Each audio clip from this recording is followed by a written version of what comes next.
Chapter 8, page 74, and today we are going to start C part of this chapter.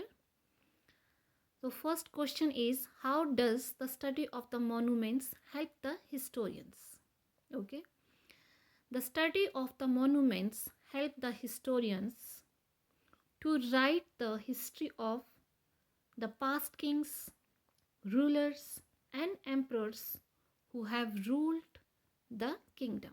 So once again I will repeat. How does the study of the monuments help the historians?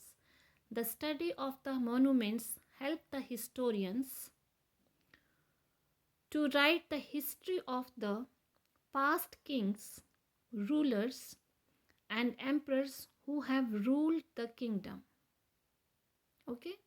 The second question is, the study of history help us to make the present world a better place to live in. How? तो आपको इसमें कुछ points लिखने हैं, means may be at least 3 points. First point is, history is important to study because it's essential for all of us in understanding ourselves and the world around us.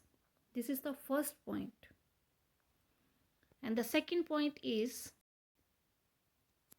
history gives us a very clear picture of how the various aspects of society, such as technology, governmental system, and even society as a whole, worked in the past, so we understand how it came to work the way it is now. Okay, so 2 points can clear why history is important to understand present world. The next question is, how do skeletal studies help us to identify gender differences? And that is clearly mentioned in your chapter. Skeletons are also a very useful source of information. The students of, now you can write from here, skeletal studies try to know every minute's detail about the skeletons and list their findings. For example, the skeleton of a woman generally has broader hip or pelvic area for childbearing. Jewelry found on the skeletons also helps in determining whether the skeleton belongs to a woman or a man. Okay, so these are helpful. In that way you can give the example.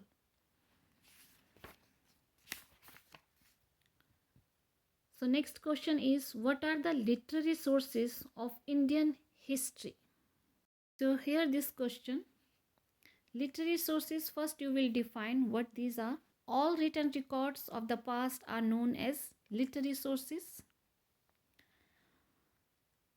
and these are important for the historians. Okay, before the invention of paper, people wrote on dried palm leaves, bhojpatras, copper plates, etc. So some of the literary sources are, you have to mention here only religious literature, then give the example what are the religious literature like Puranas and epics like Ramayana and Mahabharata, because this answer you have to give in brief, no need to write in a details. And non-religious literature means Kautilya's Arthashastra and Kalidas, आप इसे कालिदास इस ढंग से लिखेंगे, Kalidas and Abhijnana Shakuntalam. That's all according to this question, because you have to write only in brief. Okay, if the question will come, what are the literary sources of Indian history, write in or explain in detail, then you will write in detail, otherwise give examples only. The next one is, explain historical literature with an example. अब आपको इसमें explain करना है historical literature क्या होते हैं or give some examples. Okay, so first you will write what is historical literature. So historical literature tells a story that is set in the past, that draws on historical knowledge, usually based on real contains or real historical persons. Okay. And for example, अब यहाँ आप example देंगे, historical literature consists of autobiographies of the ancient rulers and biographies, sketches like Harsh Charitra.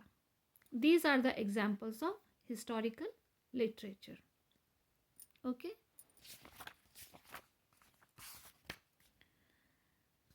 And the D part, we will do it in the next video. That's all for today.